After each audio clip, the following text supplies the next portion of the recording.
Hello and welcome to Updata Analytics. This latest version, I want to show off to you the Twitter compatibility, and this is really great. And if you're basically new to Twitter, it's a great way of getting your thoughts, your ideas out to a big audience very quickly. And one of the problems with Twitter is you've got to save the file, upload the file, and then write your comment, and that can quite often just act as a little bit of a barrier to actually doing this. So I said to the guys at Update, wouldn't it be great if you could just tweet straight from a chart? So just to show you straight away, there's a Twitter icon here. You just tweet the image, and here I'm looking at Apple. I'm looking at a 60-minute chart. I'm going to say Apple uh, looking bearish, short term, below the 60-minute cloud, and we can go hashtag Apple for people who are searching that, and I'll also put hashtag Ichimoku for people who are searching Ichimoku. And so that I can see as I'm typing, by the way, just how many letters I've got left. So I've got 185 letters left. Twitter recently increased that, so you can see as you're typing how much headroom you've got. So if I tweet that, that goes straight away and puts that image straight into Twitter. And that normally takes 10 or 15 seconds to become live on Twitter, just the process of uploading it. But it's a really quick way. And as you see things, you can just literally tweet any chart you want in Updata. And so that's a really cool function of that. And how that's set up in Updata, if you click this Twitter icon for the first time on any chart, it will bring up for you this Twitter configure accounts dialog. And this is pretty complex. It uses a Twitter API, and it will take you a little bit of time to set this up. But once you've done it once, it's good forever. And so it's really cool. And if you want to know how to do that, just go to your help menu and look in what's new. Or also from the Updata website, you can actually go and look at just look under support knowledge base or FAQ, just search Twitter and you'll see that. So whilst we're here, basically Updata Analytics comes in three versions: the home version, the professional version, and the enterprise version. And the main differences between these versions is which data services they run on. So here, if you click on this page, you can see the compatible feed. So the home version doesn't run on some of these professional feeds like Bloomberg, for example. And then trading platforms, data feeds, and there are demo videos that you can watch just of all the different feeds that will feed into Updata. So that enables you to run these tweets effectively on Updata charts on pretty well any data source that you want. So Updata is compatible with dozens and dozens of different data sources. But also, if we go back to this try and buy, you can also compare some of the program features. The main difference is what uh, feeds we run on, but here you can see that some of the functionality isn't available in the home version. And for home users, professional users have a bit more functionality, and enterprise users, of course, have a full suite of functions. But tweeting from charts is something that's available to all Updata users. So if you're an Updata user, from now on, you'll be able to tweet to the charts. Also, if you're a professional user, you can tweet from alerts and highlighters, and I'll show you that in a minute. You can also tweet a complete desktop. And for the enterprise system, you can run multiple Twitter accounts. So if you're tweeting regularly into different accounts, and I can show you that as well, and you can tweet from trading systems. So really, it's down to how much functionality you want. But for most people, tweeting from the chart is a really valuable new capability. And just if you're coming back to those instructions, if we look at what's new, you'll see in the Updata Analytics in that what's new section, if you click on tweet from Updata, it'll explain all the functionality to you there, and as well as that, the different functions in the different versions. So this gives you a much bigger overview and those instructions for how to set that up. Remember, it's a one-time install. So if I actually go and just quickly look at my tweets, I should see that tweet that I just wrote about Apple there, and there we are. It's there. Apple looking bearish, short term below the 60-minute cloud, and there is my chart straight away. The great thing, of course, is that if you've got people looking at tweet, you're following you on phones and things like that. It's really great way to get your message out to people if you've got an observation that you want to make. As I said, sometimes you want to tweet more than a chart, and here we can look at something. So let's take a look at, say, something that we can tweet. So I'm just going through, these are my tracker charts. For those of you who watch charts today, that goes up on my Twitter page each day.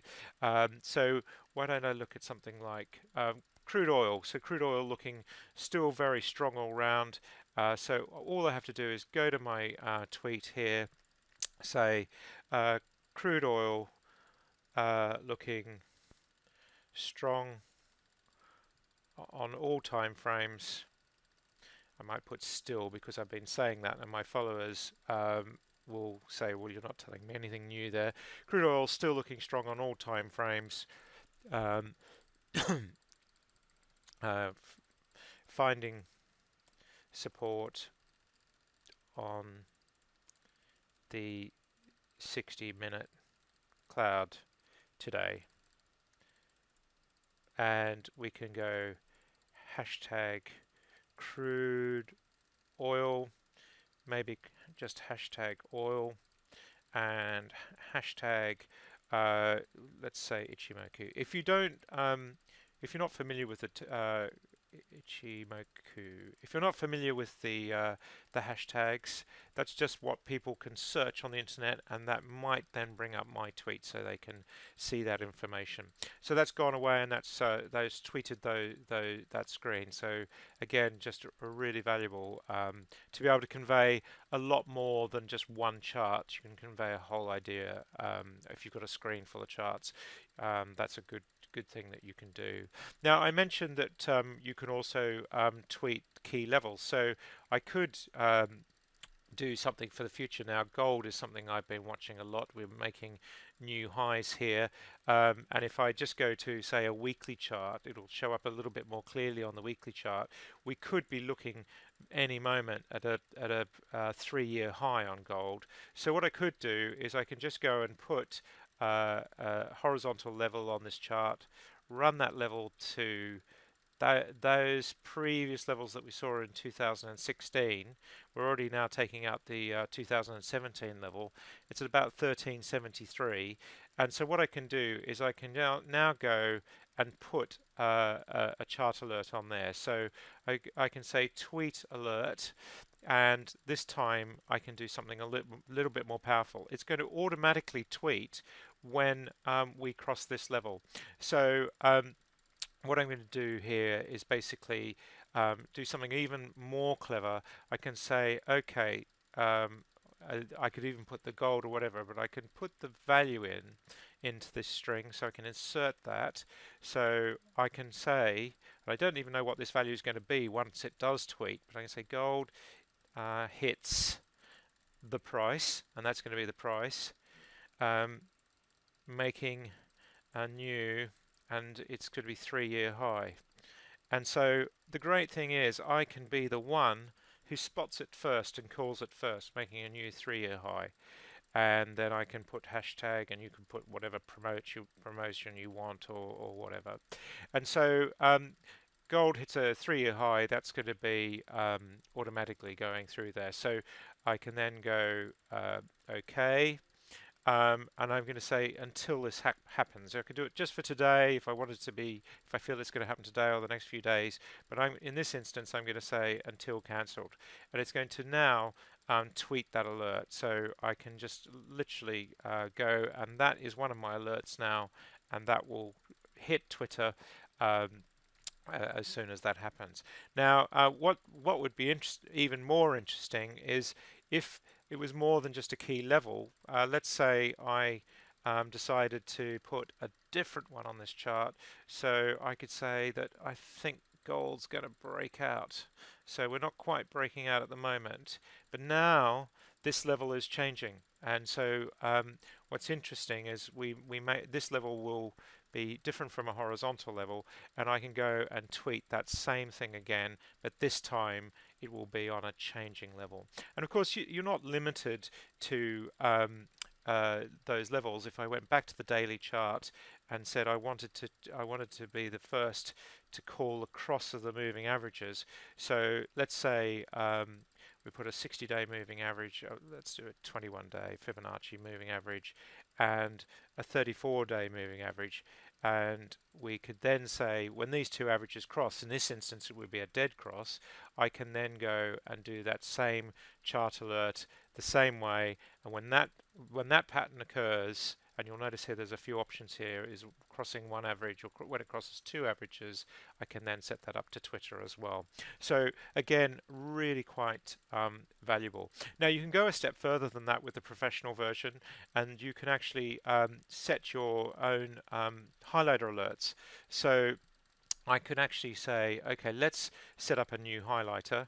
And let's say your thing is 60-day moving averages. So you could say, okay, I want to see when my list of things, anything in my list of things, I want to make calls on anything rising up through the 60-day moving average.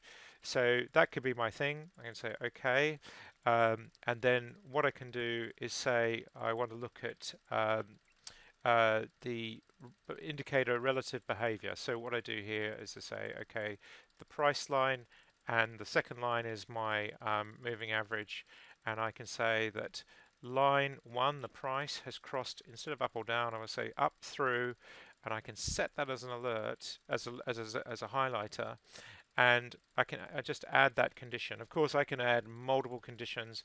You'll have seen our point and figure scanning for new price targets, all sorts of things. So I can just save that highlighter, and I'm going to call it. I'm just going to call it. So I can find it quickly for this demo. I've just given it a name with A's. And now what I can do is I can just go and say, okay, let's set up an alert based on my highlighter, and I'm going to do it on a folder. So I've got a great big long watch list of things that I watch, and I want to see anything that crosses through that. I'm going to check. 5 minutes is probably more than I'd need to do. I could say every hour, but let's say every 5 minutes. And then I'm going to set my highlighter alert, and I'm going to go and open that highlighter, and there it is there, today's date. That's the one I just did, and it's just a simple alert with a moving average. And you can see you can set other alerts here as well, but this is my highlighter. I can set up a secondary alert. So if I, for example, wanted to know soon after that alert was given that but it's just breached below a stop loss, or I want a secondary alert that cancels that alert, I can do that as well. But I won't do that here. And then when triggered, this is where it gets quite interesting. I can then start to do a little bit more with the Twitter code. So what's great here is that I can now say, okay, first of all, the instrument, because it's coming from a list of instruments, so I don't know what it is that's actually going to give this tweet. But so I give it the name, and then I can say it hits this price, and so I can insert the price, the value. Again, remember this is the professional version or the enterprise version. So something in my list has hit this price, crossing above the 60-day moving average. And so I can click OK, and that's now going to go into my alert system. So I can just save that alert. I'll just call it MA60, and it will save, and that will tweet every time something in my list crosses the 60-day moving average to the upside, and it will tweet that chart, that name, and it just will deal with automating my tweeting. So that's again a really powerful feature. Now I mentioned that for enterprise users you can go a step further, and so for enterprise users running trading systems or more complex alerting capabilities, you can then tweet something much more specific. So here, for example, is one of my trading systems. This is actually a gold trading system, and I'm using optimized stop losses. I run optimizations to arrive at which stop loss produces the best results. And in fact, here is my optimizations, my test parameters. These are the individual results. You'll see these are the top 10 results. These are all the trades, and with all the sort of trade statistics. But it's saying the one that produces the most profit is this one. And I could run others that have more trades, or I can narrow my parameters. And so the result is this, and you can see here that I'm long. My equity curve, which is this bottom line, is higher than the price, so I'm actually doing pretty well here. So then what I can do is I can say, so I want to trade my system, and you could do this for a whole list of things as well, but I'm going to say trade my system, and it's going to then say, do I want to tweet? And I can post a tweet, and again I can say, okay, now gold crosses and I can put the price in, crosses key stop loss level to create a new trade. And so again, I've got that ability here to put in the name, the value, highs and lows on the day, the code, and I can even put the time and the volume. So I can actually put the time in, so that will also put that tweet in. So this is just a little bit more powerful. And of course, if you've got multiple accounts, then you, as an enterprise user, you can add multiple accounts. And we've been doing this now for quite some time ourselves, and I can show you just some of the results from doing this. If I go to Twitter, we basically have these tweets so ourselves, and these are all fully automated on multiple accounts. So here's some of the things that I'm following. So if I go to, this is a closed user group. This is the thing, you can set up your own closed user group, so you might want it to be internal, just for your own clients as an enterprise user. This one is gas alert. So this gas alert was given 27 minutes ago, a new point and figure target. The system found that point and figure target and tweeted this chart automatically saying there's a new price target. And already quite a few people are starting to follow these alerts. If you're an Updata customer, check out our power and gas alerts. Really quite powerful. And of course, if you want to follow me on Twitter and see me using this functionality, just follow me at Charts Today. And so again, a really powerful function within Twitter. So why don't you decide what you want to do? Maybe just tweet from charts, whether you want to tweet your screens or alerts or do something a bit more, or you might want to go all the way to an enterprise level capability where you can run multiple Twitter sites from Updata. Simply click try or buy and choose the system that's best for you. Take a trial, take a couple of weeks trial, and start tweeting right away. Remember, those instructions for Twitter will be under the FAQ or the knowledge base session, or in what's new in the Updata program. So why not give it a try? See for yourself just how powerfully you can be tweeting day in, day out. It just makes the whole Twitter process for your technical analysis much easier.